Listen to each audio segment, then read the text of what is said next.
पूर्णात् पूर्णमुदच्यते पूर्णस्य पूर्णमादाय पूर्णमेवावशिष्यते। ओम शांति शांति शांति।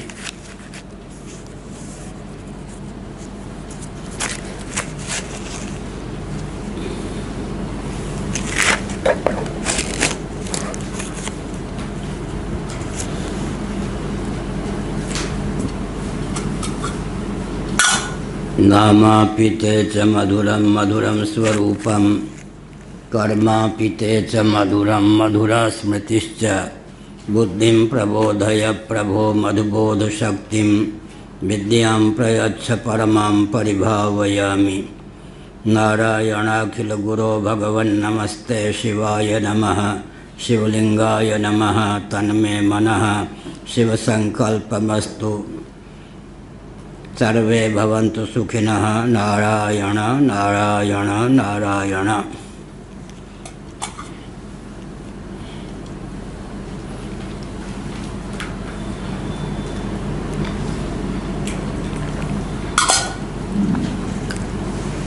श्रीमद्भागवत सप्तम स्कंद प्रथम अध्याय प्रथम श्लोक से। राजोवाच समः प्रियः सुहृद्ब्रह्मन् भूतानां भगवान् स्वयं। इन्द्रस्यार्थे कथं दैत्यानवधीत् विषमो यथा। न ह्यस्यार्थः सुरगुणगणैः साक्षात् निःश्रेयसात्मनः। नैवासुरेभ्यो विद्वेषो नोद्वेगश्चागुणस्य हि।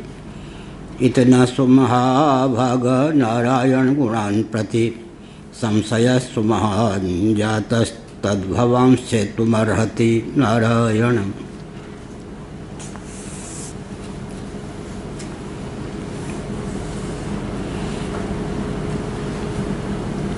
राजा परीक्षित ने सुमहाभाग कहकर भगवान सुखदेव जी को संबोधित किया। तीसरा श्लोक में सुमहाभाग शब्द का प्रयोग है।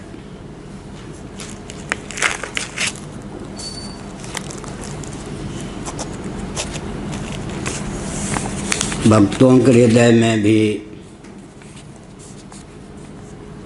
भगवान के व्यवहार को लेकर, उनकी लीला को लेकर, गतिविधि को लेकर कई प्रकार की शंका उत्पन्न होती है। आस्था पूर्वक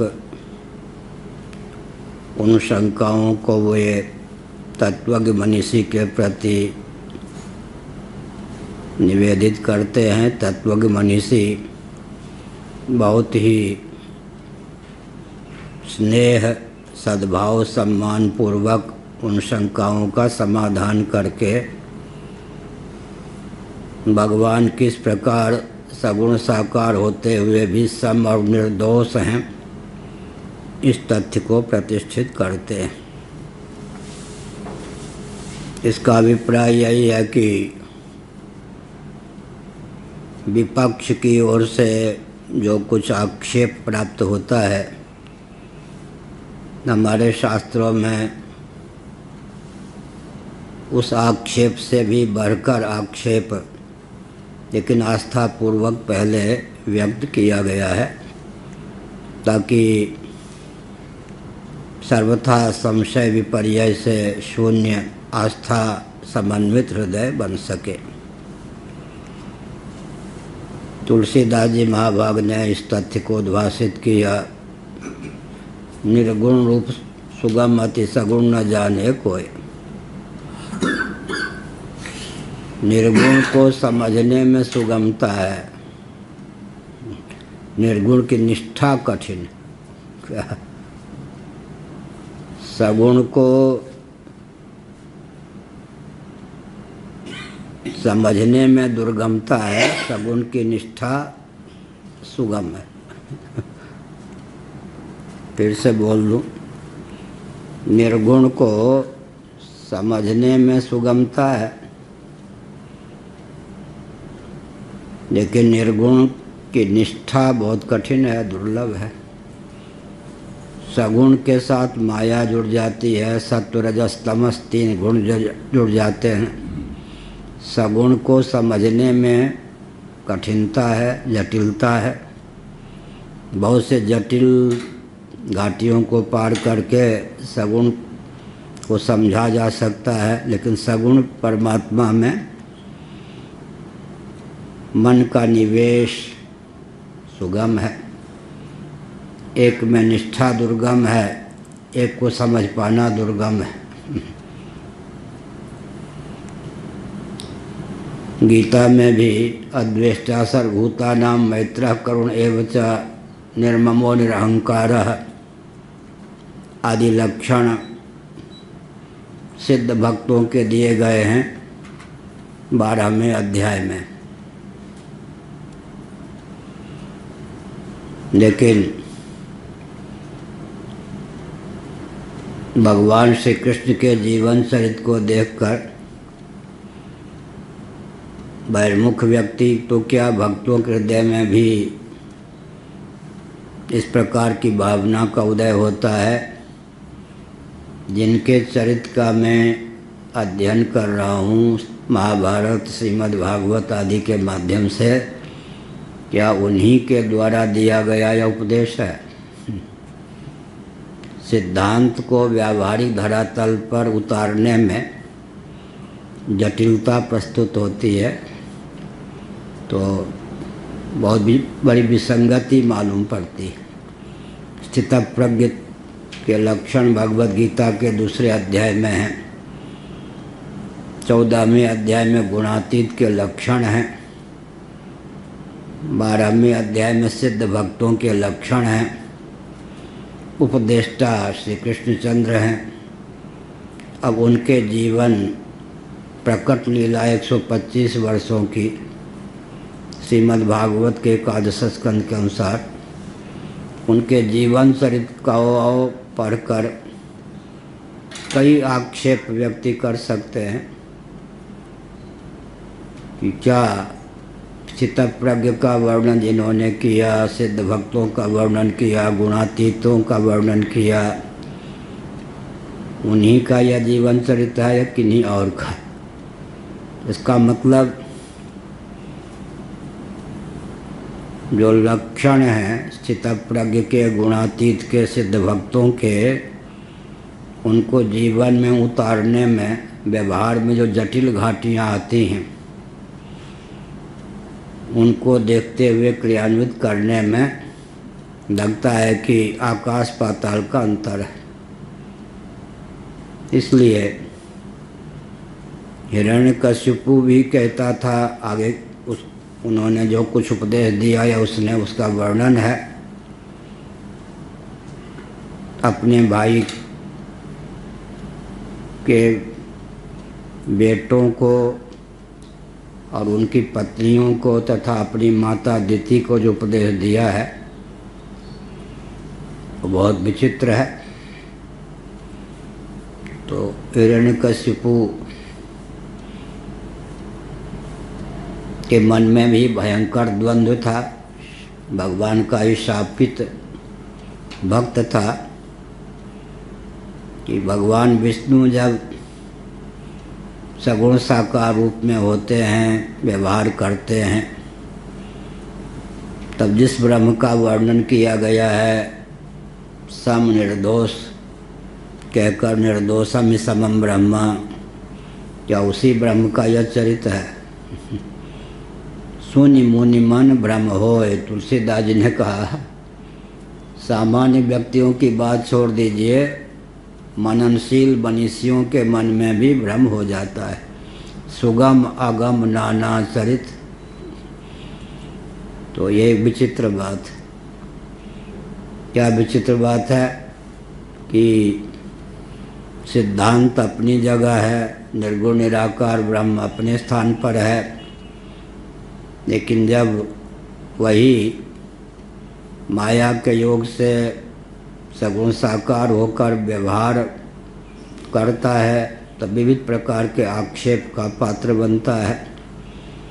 तो सिद्धांत को व्यावहारिक धरातल पर उतारने में आकाश पाताल का कुनवा जोड़ना पड़ता है। यहाँ भी यही है। अब भगवान के चरित्र को हृदयंगम कर पाना कठिन है। उनमें सम और निर्दोष बुद्धि बनी रहे सगुण साकार भूमि में भी।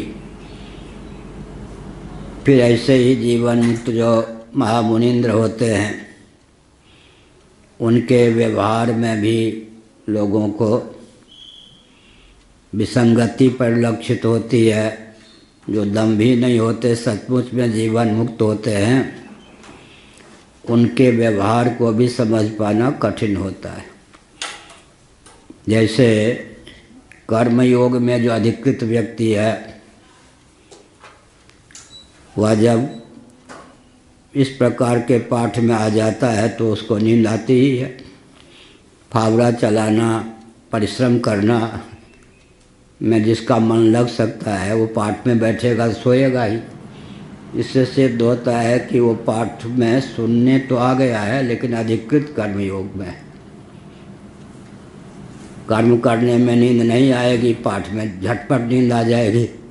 इसका मतलब कर्मयोग की घाटी पार किए बिना उपासना की घाटी में आ गया, या उपासना और कर्मयोग की घाटी पार किए बिना ज्ञान कक्षा में बैठ गया तो लाभ नहीं उठा सकता है। वो नींद आ जाएगी तो लाभ क्या उठाएगा? मन इधर उधर डोलेगा। लय और विक्षेप, लय और विक्षेप के निवारण के लिए कर्मोपासना है। तो लय विक्षेप से अतिक्रांत जिसका जीवन है उसके लिए वेदांत श्रवण है। अब वो चाहे संत वेश में हो चाहे सदगृहस्थ के वेश में हो, आने से पुण्य तो प्राप्त होगा।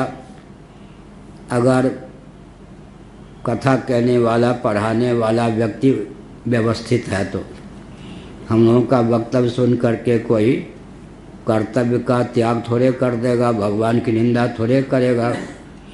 कर्म और उपासना ज्ञान में यथोचित श्रेणी का निरूपण करते हुए भी सामंजस्य हम लोग साधते हैं। तो इसका मतलब कर्मणा जायते भक्ति, भक्तिया ज्ञानम प्रजायते, ज्ञानात् प्रजायते मुक्ति ही। तो यहाँ पर समः प्रिय स्वरित ब्रह्मन् भूतानां भगवान स्वयं इंद्रस्यार्थे कथम दैत्यानवधीर विषमो यथा। ये भगवान क्या है? सम हैं, प्रिय हैं, सुरित हैं। यद्यप सम नहीं राग न रोसु, तुलसीदास जी ने अनुवाद किया। सम हैं, समस्त प्राणियों के प्रिय हैं क्योंकि आत्मा स्वरूप ही हैं। प्रियंते मयि जंतवः, भगवान के प्रति तो प्रीति स्वाभाविक ही है, बहुत बढ़िया है। ब्रह्मा जी भी चोरी करते हैं। सामान्य व्यक्ति की तो बात क्या है, भागवत में है या नहीं। भगवान की मृदु लीला उनके ऐश्वर्य की अभिव्यक्ति का बालक बनाने के लिए ब्रह्मा जी ने ग्वाल वालों के सहित वत्सों का अपहरण कर लिया। साल भर तक, मर्त्यलोक की गणना के अनुसार साल भर तक यह कांड चला। लेकिन ब्रह्मा जी की चोरी को भगवान समझ गए कि मेरी भगवत्ता को अभिव्यक्त करने के लिए ब्रह्मा जी ने चोरी की है। बड़े व्यक्ति भी चोरी कर लेते हैं। उनकी चोरी सामान्य थोड़े, अपहरण ही कर लिया। क्या आजकल आतंकवादी किसी के बच्चे गाय आदि का अपहरण करते हैं, वहाँ तो ब्रह्मा जी ग्वाल वालों के सहित बछड़े आदि का अपहरण कर लिया। तो भगवान ने क्या किया, ग्वाल वाल भी बन गए। जैसे वो वैसे, बिल्कुल नहीं लगता कि ये कोई बने हुए ग्वाल वाल है। जितने बछड़े जैसे थे, जितनी गैया मैया जैसी थी, और ग्वाल बालद जो थे उनकी जैसी लकुटिया थी, बसुरिया थी, कमरिया थी, काली कमली, ये सब जो कहते हो वही आकृति, वही प्रकृति, विभाजक रेखा नहीं। लेकिन कुछ विचित्रता जरूर हो गई। और जो गायें थीं, ग्वाल बाल तो बछड़े उसे चढ़ाते थे, तो गायों को तो नहीं मालूम कि इस समय श्री कृष्ण ही मेरे बछड़े बने हुए हैं। क्या इस समय मेरे बछड़े तो चुरा के ब्रह्मा जी ले गए, इस समय जो बछड़े आए हैं वो मेरे क्या हैं, बछड़े के रूप में श्री कृष्ण ही हैं। तो अपने बछड़ों के प्रति जो प्रीति गायों के हृदय में, और ऐसे जो गोपांगनाएँ थीं, पहले भी तो उनके बेटे थे, बेटों में प्रेम होता ही है, पुत्रों में, लेकिन श्री कृष्ण ही जब उनके पुत्र के रूप में साल भर रहे तो इतनी प्रीति इसको देख करके बलराम जी आदि चकित हो गए कि दाल में कुछ काला है, ये कन्हैया की कुछ विचित्र करतूत है। अब भगवान ही जब लाला बन जाएंगे तो प्रियंते मई जंतव, सबके आत्मस्वरूप हैं। नवारे सर्वस्य कामाय सर्वं प्रियं भवति, आत्मनस्तु कामाय सर्वं प्रियं भवति। अन्यों में प्रीति आत्मा के लिए होती है, भाजपाई विलम्ब से आते ही हैं। अन्यों में प्रीति कौन, पांडे जी यहाँ हैं भाजपाई, कांग्रेसी यहाँ लगता कोई नहीं है। तो क्या हुआ, सपाई बसपाई तो यहाँ ही नहीं, बस भाजपाई हैं कुछ। तो हमने संकेत किया, क्या संकेत किया कि भगवान ही जब वत्स बन जाएं, और एक विचित्र बात, जड़ चेतन सर्व रूपों में भगवान ही हैं, ये भी व्यक्त हो गया या नहीं। ब्रह्मार्पणम ब्रह्मवीर ब्रह्माग्नौ ब्रह्मणाहुतम ब्रह्मयुतेन गंतव्यम ब्रह्म कर्म समाधिना। क्रियाकारक फल तीनों रूपों में भगवान ही व्यक्त हैं। तो काली कमली भी भगवान बन गए, लकुटिया भी बन गए, वंशी भी बन गए, बहुत बढ़िया, ग्वाल बाल भी बन गए, बछड़े भी बन गए। तो विचित्र लीला। पारखी उधर बलराम जी आदि पारखी निकले, वहाँ लक्ष्मण हूँ या मरम न जाना। बड़ों के घर में भी कुछ घटना घट जाती है। सूर्य भगवान की पत्नी थी और सूर्य भगवान के तेज को सहन नहीं कर पाती थी, तो मायके जाने के लिए रूठ के बाध्य हो गई। वो सब चलता है, कोई नई बात नहीं क्या। ये सब कांड पहले भी होता था, कोई नई बात नहीं। लेकिन सूर्य भगवान को चकमे में डालने के लिए क्या किया, अपना प्रतिरूप बना दिया, छाया। प्रभा तो चली गई, क्या मतलब, मायके चली गई। सूर्य भगवान का तेज इतना कि वो सह न पावे। फिर वो नया जो बेटा हुआ उससे, डुप्लीकेट पत्नी से, आजकल किसी भाषा में शनैश्चर, यम और यमी, यमराज और यमुना, असली सूर्य भगवान की असली पत्नी किससे उत्पन्न हुए थे, ये नई जो आ गई तदनुरूप ही। अब उनको क्या मालूम कि ये तो विचित्र ही माता है, सचमुच में माता तो ननिहाल, मेरे ननिहाल में है, रूठ के चली गई है। और सूर्य भगवान को भी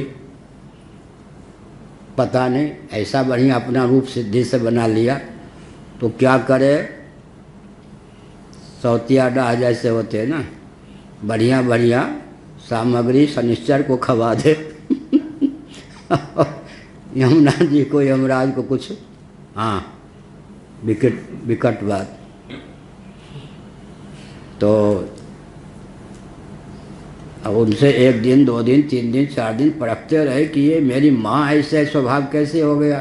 ये छोटे लाला को प्रेम करे, हम भी बड़े भाई जो होते ना, देखो बड़ी बहन होगी तो अपने 3 6 साल की 7 साल की होगी, छोटी बहन को या छोटे भाई को लाद के ले जाती, इतना स्नेह होता है। तो शनि को ये दोनों तो प्रेम करते थे, छोटा भैया है, लेकिन ये जो नई माता आ गई थी वो जो व्यवहार विचित्र ढंग से करे, तो अपशब्दों का प्रयोग कर दिया यम ने। यम तो ठहरे। सूर्य भगवान ने कहा कलयुग आ गया हमारे घर में, तुम जैसा धर्म का अवतार यमराज यम अपनी माता को इस प्रकार के वचन कहते हो। पिताजी आप ठगे जा रहे हैं, दिव्य दृष्टि से देखिए, माता हो ही नहीं सकती है मेरी। अच्छा देखिए ना, अब तक मैंने कोई शिकायत नहीं की, ऐसा व्यवहार करती है कि शनि के साथ और प्रकार का हम लोगों के साथ यूँ आँख तरेर के रखती है। माता का लक्षण नहीं है, मेरी माता हो ही नहीं सकती है।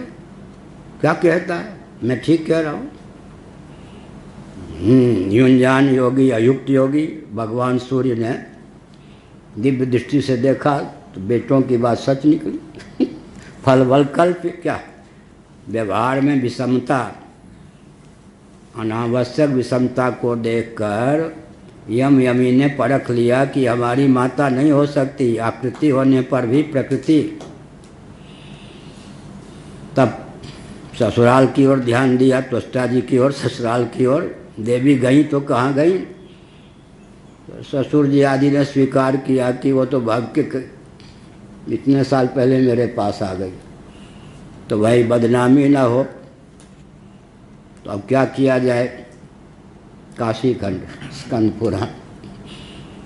तो हुआ कि एक नाई को ढूंढा जाए, सैलून कट क्या बाल बनाने में, जो आजकल अंग्रेजी कट बाल बनाते हैं ना। क्या मतलब, मेरी बेटी आपकी पत्नी है, पतिव्रता है, सब कुछ ठीक है, लेकिन आपके तेज को सह नहीं पाती है, इसलिए कुछ बाल जैसे बनाते ना, आपके तेज की छटनी में कुछ कर दूं, उतना तेजस्वी रहने दूं कि मेरी बेटी आपके तेज को सह सके। तो घर में फूट न पड़े, भाई कटनी कर दो थोड़े तेज की। खंडन खंड खाद्य के रचयिता हर्ष मिश्र कन्नौज के राजा के यहाँ पंडित थे, बाद में जन्म से ही संस्कृत बोलते थे। उनकी संस्कृत इतनी विचित्र होती थी, उस समय के अच्छे अच्छे विद्वान नहीं पढ़ पाते थे। तो उनकी माता को कहा कि रात में इसको सत्तू दिया करो, दही दिया करो। रात्रि में जो सत्तू पाता है, दही पाता है, उसकी बुद्धि मंद हो जाती। अब कहते हैं काल क्या करता है, दिन में दही पाओगे तो बुद्धि तीव्र होगी और रात में दही पाओगे तो मंद होगी। मिथिला में तो जवारी में, बड़े भंडारे में रात्रि में ही खूब दही परोसते हैं। अब शास्त्र का ज्ञान नहीं लोगों को रह गया। रात्रि में दही पाने से बुद्धि मंद हो जाती है, रात्रि में सत्तू पाने से बुद्धि मंद हो जाती है। दिन रात्रि का प्रभाव अन्न पे भी पड़ता है, ग्रहण आदि का प्रभाव पड़ता है या नहीं। चंद्र ग्रहण, सूर्य ग्रहण का जल पर प्रभाव पड़ता है। जब तेज पर प्रभाव पड़ गया तो जल और अन्न पर क्यों नहीं प्रभाव पड़ेगा। तो हमने संकेत किया, क्या संकेत किया कि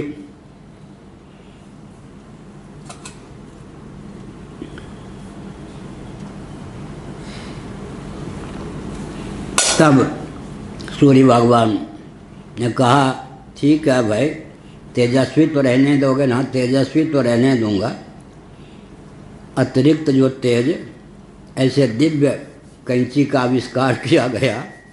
स्कंद पुराण काशी खंड पूज्य गुरुदेव ने ये कथा सुनाई थी चातुर्मास में। तो अतिरिक्त तेज की छटनी कर दी। बेटी से कहा देखो, हाँ इतना तेज में सह लूँगी। तब वो विमाता जो थी, विमाता क्या डुप्लीकेट माता, नकली माता तिरोहित हो गई, असली माता आ गई।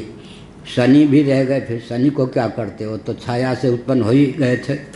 तो शनि भी रह गए और कौन, यमुना भी रह गई और यमराज भी रह गए। इसका मतलब क्या हुआ, इसका मतलब यही हुआ कि सगुण परमात्मा जब होते हैं तो उनके व्यवहार को देख करके जटिल घाटी पहेली किस देश, किस काल, किस परिस्थिति में सम और निर्दोष जो अपना स्वरूप है, तदनुकूल जो स्वभाव है उसको डालना चाहिए, ये सब कठिन घाटी। इसीलिए तुलसीदास जी ने लिखा, निर्गुण को समझना कठिन, निर्गुण को समझना सुगम, निर्गुण में आस्था कठिन। सगुण में माया जुड़ जाने के कारण सगुण को समझने में कठिनाई। सुनि मुनि मन भ्रम होए, सगुण अगुण नाना चरित, सुनि मुनि मन भ्रम होए। उसमें वक्रता आ जाती है, वक्रता।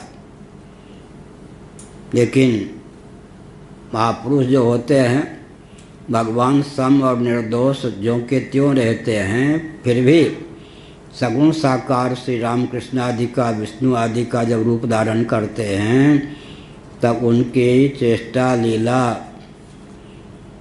देवताओं पर अनुग्रह, दैत्यों का दमन, इन सब को देख करके लगता है कि ये कौन है, ब्रह्म हो ही नहीं सकते, ये कुछ और हैं।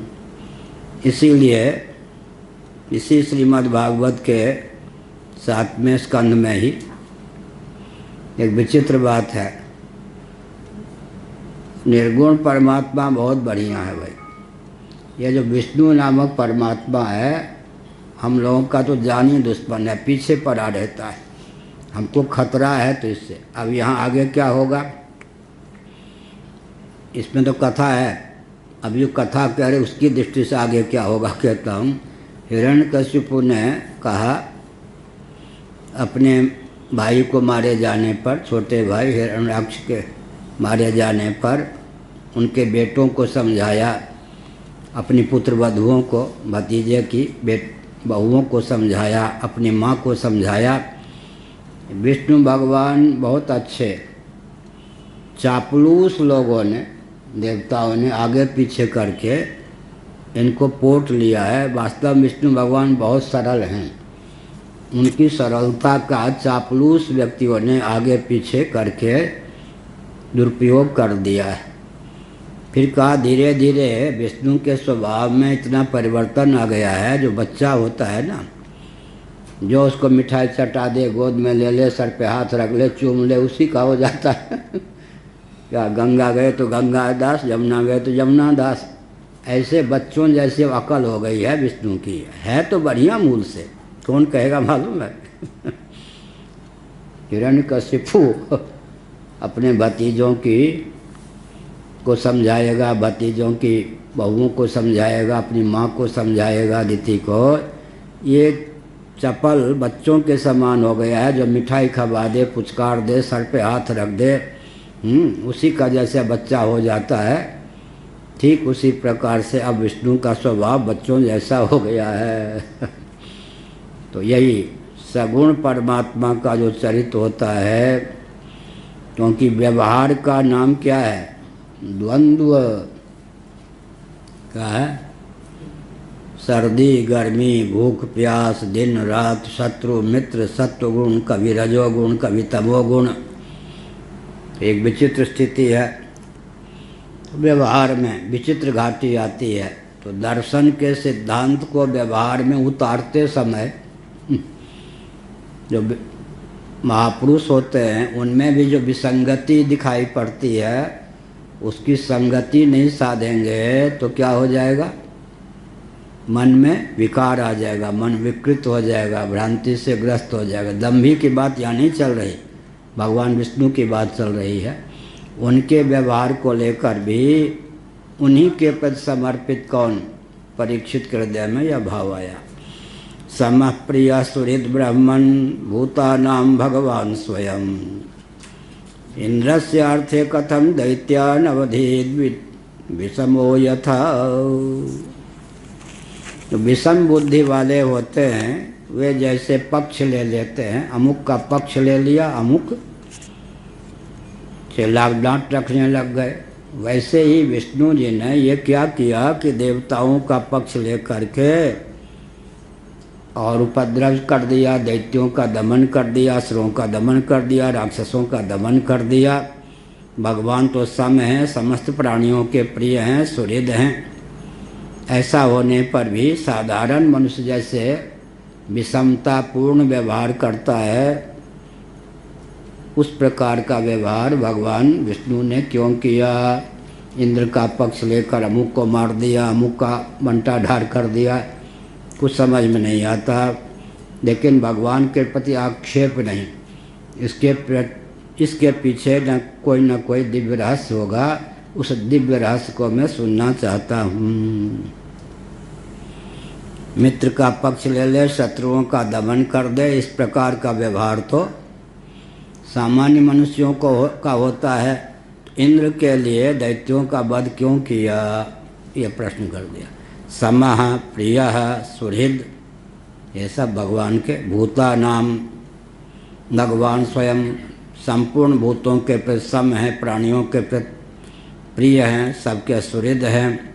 ऐसा होने पर भी इंद्रिय से अर्थे कथम दैत्यान अवधीत विषमो यथा, जैसे विषम भावना संपन्न सामान्य व्यक्ति व्यवहार करते हैं, किसी का पक्ष लेकर किसी का दमन कर देते हैं, वैसे भगवान ने क्यों किया? इस बात को लेकर तो मेरे हृदय में विचित्र उधेर बुन है। न ह्यस्यार्थ सुरगणैः साक्षात् निःश्रेयसात्मनः। विचित्र बात, बलराम जी और श्री कृष्ण जी। बलराम जी कौन? शेषनाग के अवतार। और शेषी कौन?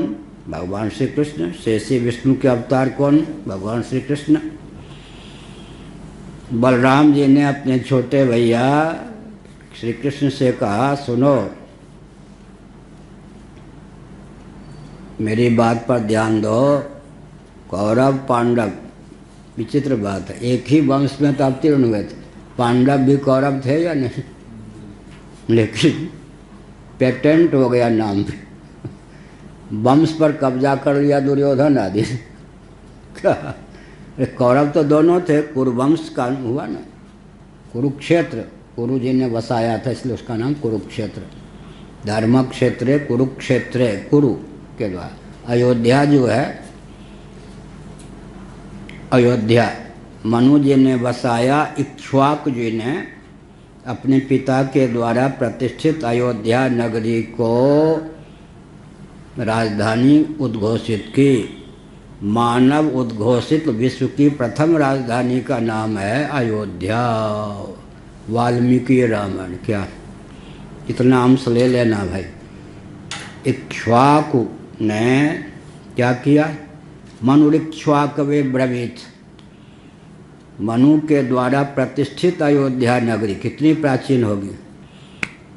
इक्ष्वाकु ने, इक्ष्वाक मनुपुत्र हो गए, प्रथम मानव हुए। विश्व की प्रथम, कौन से विश्व? कौन से? सप्तद्वीपा मेदिनी, 7 द्वीपों वाली पृथ्वी। उस समय 7 द्वीपों वाली पृथ्वी की राजधानी उद्घोषित की।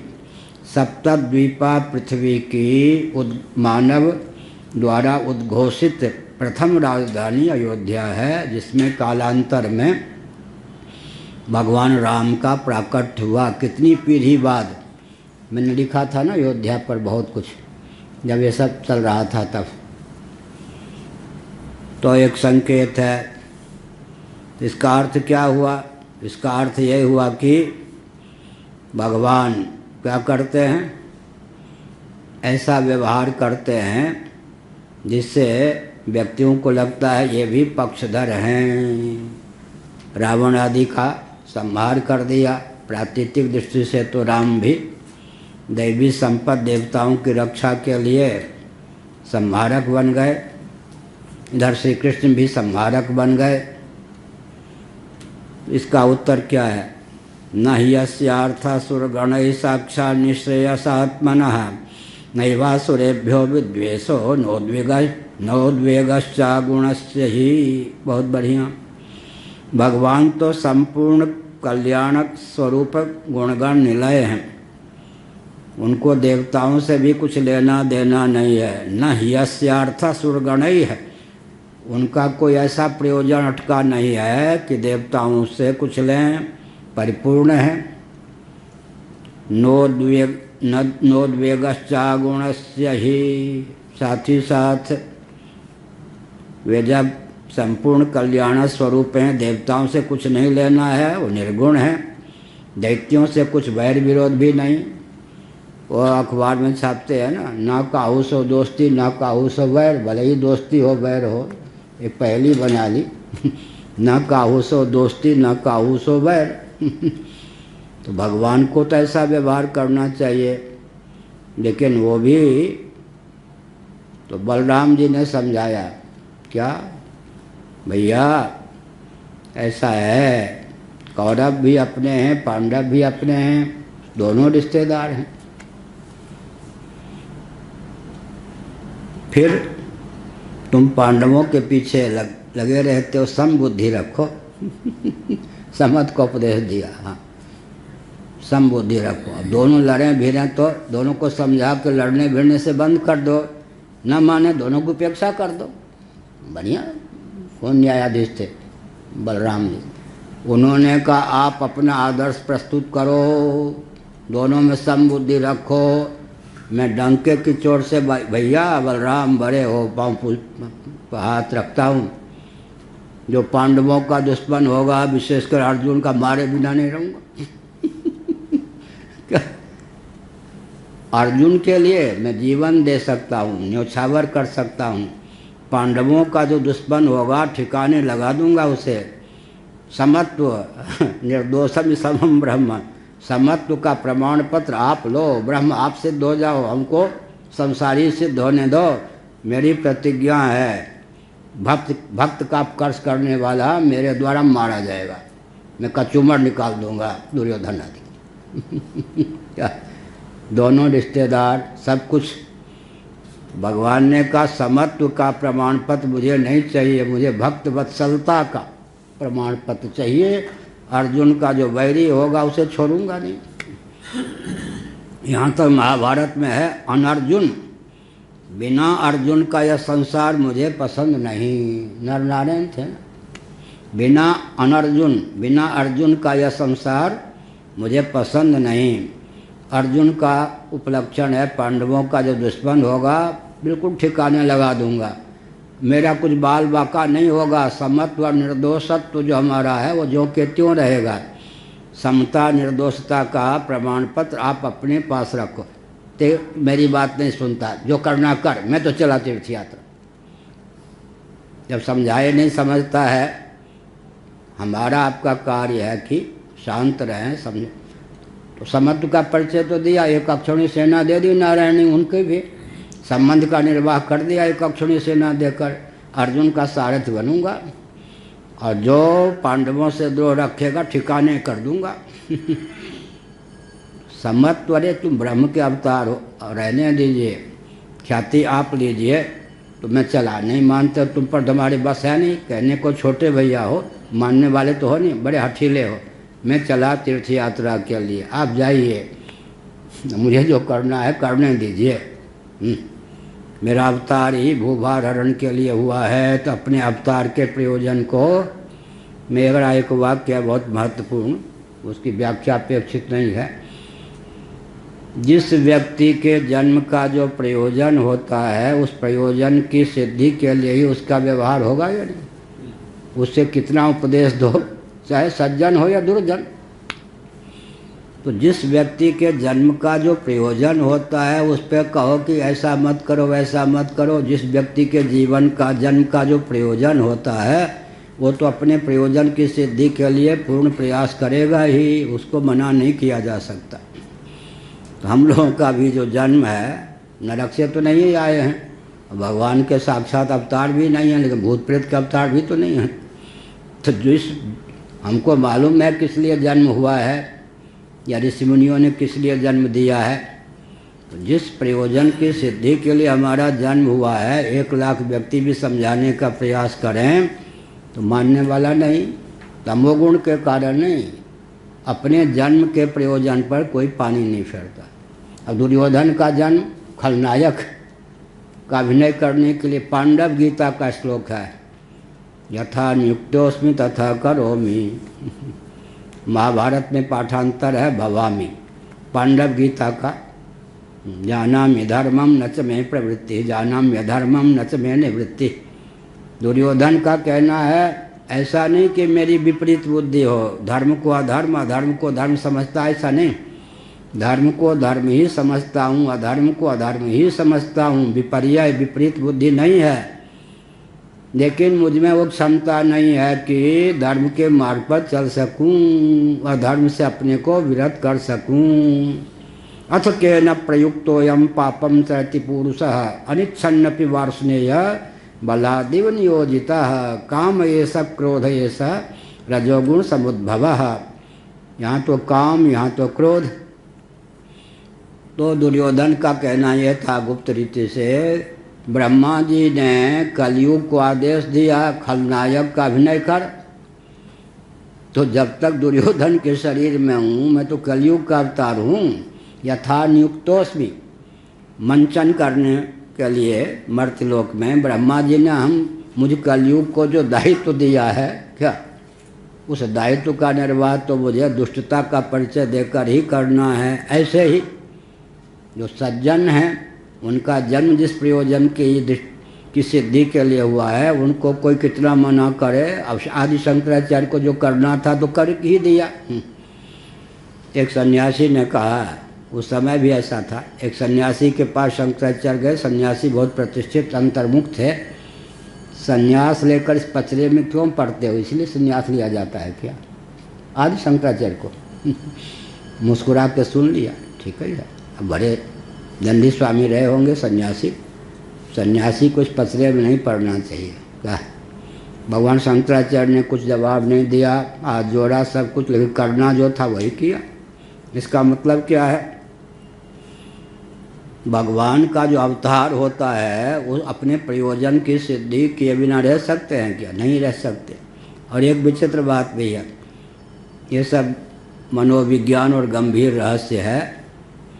समर्थ होने पर भी हर कार्य में सफल हो जाए संभव नहीं क्या? ब्रह्मा जी भी समर्थ हैं, विष्णु जी समर्थ हैं, शिव जी समर्थ हैं। तारकासुर का वध करने में इन तीनों में कौन समर्थ? कार्तिकेय जी या कौन? इसका मतलब क्या है? तीनों समर्थ, लेकिन जिस कार्य में लीला पूर्वक जो निमित्त हैं समर्थ होने पर भी, उस कार्य की सिद्धि उन्हीं के द्वारा होगी। भगवान विष्णु के द्वारा जो कार्य होना चाहिए वो शेष दो देवों के द्वारा नहीं, और जो शिव के द्वारा कार्य होना चाहिए वो शेष दोनों के द्वारा नहीं।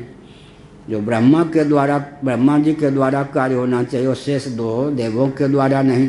और जो शिव जी के पुत्र के द्वारा होना चाहिए, स्कंद स्वामी, मुर्गन स्वामी, दक्षिण में कहते मुर्गन स्वामी मयूर वाहन है, जो कार्तिकेय के द्वारा काम होना है। इसका मतलब भगवान समर्थ हैं।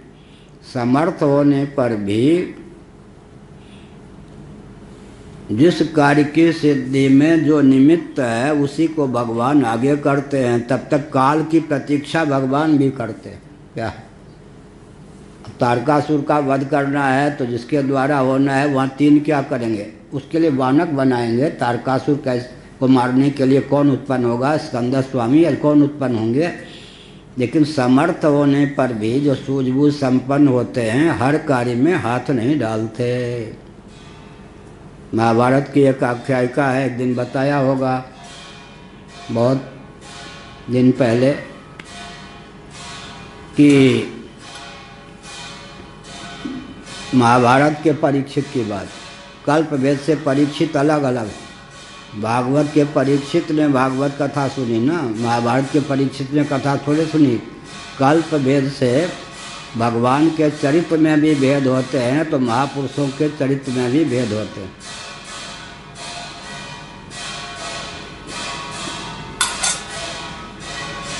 भागवत के अनुसार बलराम जी ने कितने दिनों तक यात्रा की, महीने तक, और महाभारत के अनुसार बहुत कम दिनों तक यात्रा की। तो बलराम जी भी कल्प भेद से भिन्न भिन्न। तो भागवत आदि जो लिखे गए हैं, कल्प भेद हरि चरित सुहाए। भगवान और भगवान के जो भक्त होते हैं, कल्प भेद से उनके चरित्र में भेद होता है। तो वेदव्यास जी के लिए लिखा गया है महाभारत में, हजारों कलयुग त्रेता द्वापर आदि पर उनकी दृष्टि जाती है, इतने सर्वज्ञ होते हैं। उनमें से किस कल्प के दुर्योधन को, किस कल्प के युधिष्ठिर को, किस कल्प के श्री कृष्ण भगवान को प्रस्तुत करें। तो उन्हीं के द्वारा विरचित 18 पुराण और महाभारत में भी चरित्र में कहीं कहीं भेद हो जाता है। सूझ ही रामचरित तुलसीदास ने भी लिखा, कल्प भेद हरिचरित सुहाए, गुरु पद नख मन ज्योति सुमिरत दिव्य दृष्टि होती, गुप्त प्रकट जही जो जही खानिक। तो तुलसीदास जी ये सब सिद्ध महापुरुष सैकड़ों कलयुग द्वापर त्रेता कृतयुग के ये सब कारक कोटि का साक्षात भगवान उनके सामने प्रस्तुत होते हैं। उनमें से क्या होता है, किस कल्प के अर्जुन को रखें, किस कल्प के परीक्षित को रखें, किस कल्प के भगवान श्री कृष्ण को रखें, ये सब वो विचार करके फिर पुराण आदि की रचना करते हैं। तो यहाँ पर क्या हुआ, भगवान सम होने पर भी, बलराम जी के समझाने पर भी नहीं माना।